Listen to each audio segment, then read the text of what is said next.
Il Comune di Udine è stato partner del progetto AlpGrids, promozione delle fonti rinnovabili nell'arco alpino attraverso le microreti energetiche. Il progetto AlpGrids ha avuto una durata di quasi 3 anni, ha visto il coinvolgimento di diversi partner, molti dei quali anche tecnici, che ci hanno supportato nella realizzazione di una sperimentazione che il Comune di Udine ha scelto di realizzare nell'area sud-ovest, in particolare interessando la scuola primaria Lea d'Orlandi, l'asilo nido Dire, Fare, Giocare e il Museo Friulano di Storia Naturale e 4 palazzine ad uso residenziale. Ci troviamo nell'ambito compreso tra via Sabadini e via della Roggia. Durante tutto l'arco dell'anno 2020-21 sono stati fatti dei monitoraggi per quanto riguarda l'assorbimento di energia e anche la produzione, visto la presenza di 2 impianti fotovoltaici.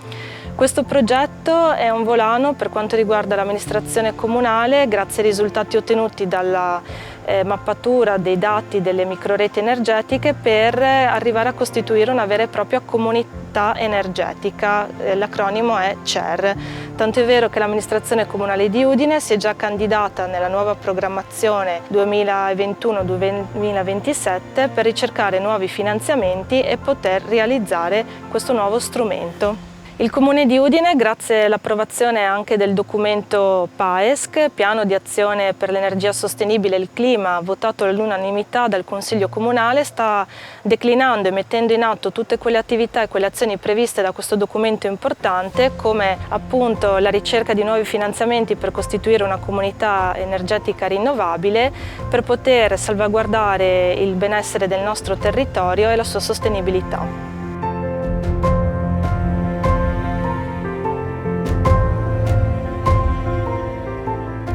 Nell'ambito del progetto AlpGrids, volto a studiare, sviluppare e favorire l'introduzione di microreti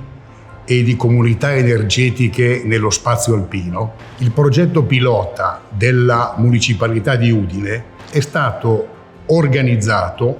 come studio di fattibilità di comunità energetiche, mettendosi nei panni di cittadini, enti pubblici, piccole e medie imprese che volessero cimentarsi con la vigente regolamentazione sulle comunità energetiche, onde verificare gli effettivi acquisibili vantaggi dal punto di vista energetico, ambientale e anche con un ritorno economico per gli utenti elettrici coinvolti nella comunità. Tale regolamentazione ha introdotto all'inizio del 2020 l'autoconsumo collettivo, secondo 2 schemi. Per entrambi valgono alcune regole fondamentali. La prima di queste è che tutti gli utenti della comunità di energia rinnovabile o del gruppo di autoconsumo collettivo restano comunque serviti dallo stesso fornitore di energia elettrica precedente e la loro bolletta elettrica rimane esattamente la stessa. Tutta l'energia elettrica prodotta dalla fonte rinnovabile viene immessa in rete e viene compensata a un prezzo che è il prezzo medio zonale, come risulta dal mercato elettrico nazionale. Il GSE, l'ente pubblico italiano che promuove la sostenibilità del Paese, riconosce sia alle comunità rinnovabili che ai gruppi di autoconsumo energetico un incentivo in misura di una cifra fissa per ogni kilowattora di energia condivisa, definendo quest'ultima come il valore minimo tra il consumo collettivo degli utenti coinvolti e la generazione locale di energia rinnovabile. La regolamentazione italiana vigente prevede 2 schemi di autoconsumo energetico, introdotto alla fine del 2020. Il primo riguarda tutti gli utenti che risiedono in uno stesso stabile, tipicamente condominio o supercondominio, che si associano adottandosi di una sorgente di energia rinnovabile. Il secondo schema è una comunità energetica rinnovabile dove tutti i membri partecipanti sono alimentati dalla stessa sottostazione di distribuzione primaria e possono avere una capacità di generazione di energia rinnovabile fino a 1 megawatt. Volendo appunto sperimentare entrambe le forme o gli schemi di questa regolamentazione, sono stati presi 3 edifici pubblici nel pilot di Udine, una scuola primaria, un asilo infantile, il Museo Friulano di Storia Naturale, edifici tra di loro confinanti, e 4 stabili organizzati a edilizia economico popolare. Questi ultimi sono stati considerati come un'associazione di autoconsumo di energia rinnovabile, mentre i 3 enti pubblici sono stati organizzati come una comunità di energia rinnovabile. In entrambi i casi si è pensato di adottare come sorgenti di energia rinnovabile pannelli fotovoltaici di adeguata dimensione e potenza. Al fine di ottimizzare la dotazione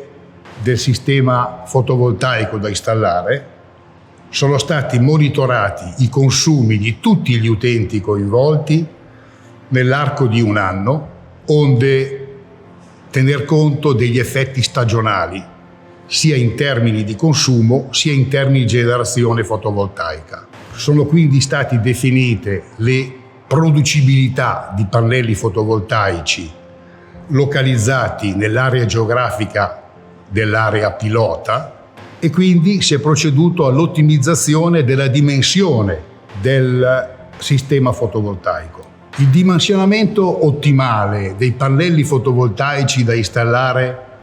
sui 4 edifici di edilizia economico popolare ha portato a definire un insieme di pannelli per un totale di 14,5 kW di potenza di picco, in grado di generare nel corso dell'anno 15 megawattora, che complessivamente sono in grado di determinare un risparmio, una riduzione di emissioni di CO2 pari a 5 tonnellate l'anno e un risparmio in termini di energia primaria prodotta da fonte fossile pari a 22 megawattora all'anno. L'investimento complessivo per la sorgente fotovoltaica,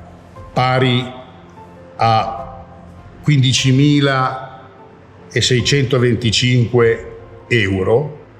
viene abbondantemente ripagata sia dagli introiti derivanti dall'energia elettrica immessa in rete, sia dagli incentivi riconosciuti dal GSE, che complessivamente ammontano a 2.254 euro all'anno,